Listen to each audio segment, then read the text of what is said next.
Welcome to Time News Studios.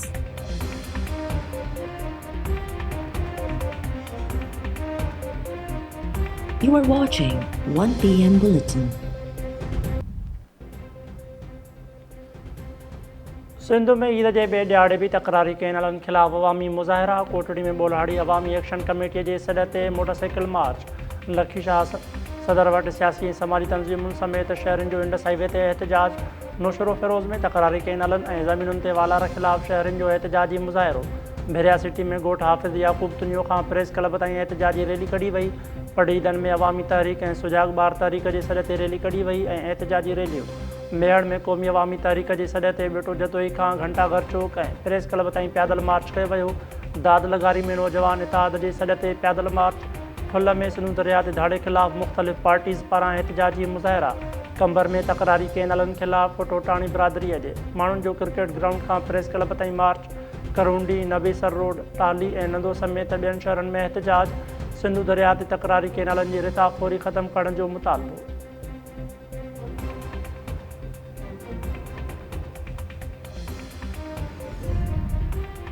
Eid ul Fitr जो अॼु ॿियो ॾींहुं लज़ीज़ तामनि सां तवाज़े। शहरनि तफ़री मकाननि जो रुख़ करे वरितो। ईद मुबारकबाद ॾियण लाइ ईंदड़ महिमाननि तोड़े मिट माइटनि जे मज़ेदार खाधनि सां आजियां।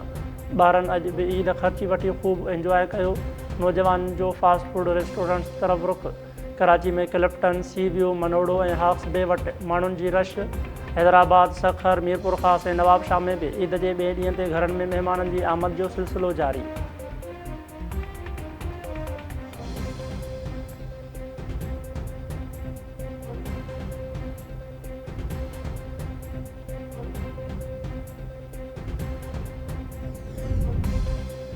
पाकिस्तान में गैर क़ानूनी तरसियल अफ़गान पनाहगीरनि खे मुल्क छॾण जी डेड लाइन ख़त्म।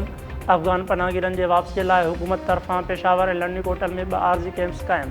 अफ़गान अख़्तियारनि तोरखम वटि इस्तक़बालिया ऐं रजिस्ट्रेशन कैंप क़ाइमु करे छॾी।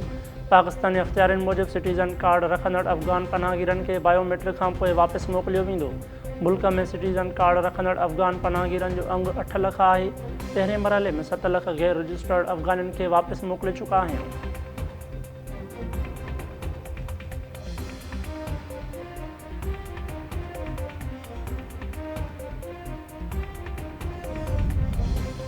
ऐं PPMP जा महताब ॾहर ऐं शहरियार शहर विच में छिकताण घटाइण लाइ सरचाव जूं कोशिशूं। घोटकीअ जे PP क़यादत जो मेड़ में क़ाफ़िलो कुझु देरि में अॻूणे सूबाई वज़ीर शहरियार शहर ऐं जाम महताब ॾांहुं अॻूणे सूबाई वज़ीर बारी जी रहाइशगाह तां रवानो थींदो। मेड़ में क़ाफ़िले में अॻूणो सूबाई वज़ीर बारी पिताफ़ी, गुल मोहम्मद जखराणी, ग़ुलाम Shah, MP Mumtaz Ali Chang, Pir of भरचूंडी मियां मजन ऐं ॿिया शामिल। मिंथ मेड़ क़ाफ़िलो पहिरियां बेरोटा में शहरियार शहर वटि पहुचंदो, जंहिं बाद ओबाड़े में जाम महताब ॾहर वटि पहुचंदो। बारी पिताफ़ी ऐं गुल मोहम्मद जखराणी जो चवणु आहे त उमेदु आहे त ॿिन्ही धुरनि खां सुठी मोट मिलंदी।